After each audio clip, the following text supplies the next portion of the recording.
When playing a horn, a player often goes from one note to the next not by starting a new note with a new breath, but instead by keeping the same breath going and just changing the note. Sometimes to add emphasis, of course, they may use a different breath, but switching between legato and non-legato phrasing can help a lot to make MIDI horns, especially solo instruments, sound much more realistic. Fortunately, the solo instruments in Native Instruments Session Horns Pro default to legato phrasing, which means that if you don't take your finger off one key before playing the next one, then it automatically plays the next note as a continuation of the last one, like a real player does. Here's an example of a phrase playing non-legato.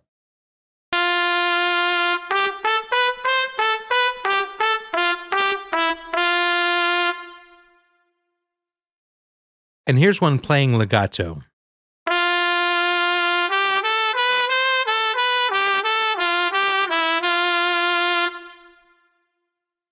Now, if you want notes to play legato, you do have to make sure they overlap in the MIDI editor.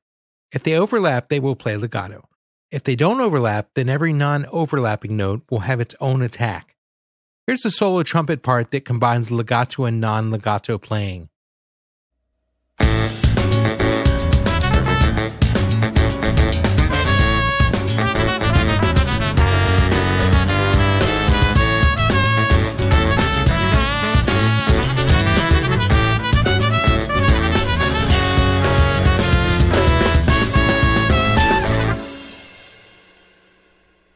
So the main thing to observe when listening back to this is that when you're playing phrases with a number of notes, you would usually play a faster series of them legato, meaning all the notes overlap from left to right until there's a little space in the notes, and then the player, so to speak, gets a breather. Also, since the legato notes involve a sample to go from the previous note to the next one, when using legato phrasing, you'll usually want to make sure that the subsequent notes from the first in a phrase are triggered early.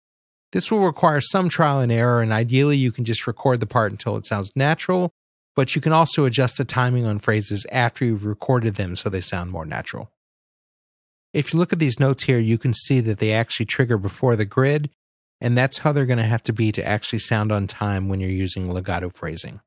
One other thing to keep in mind is that when you are playing legato, you are limited to single notes, so if you do want to play chords, you will have to instantiate another virtual instrument track. All this said, most solo players do use legato phrasing quite a bit, so it will go a long way towards making your take sound much more realistic. Thanks for watching.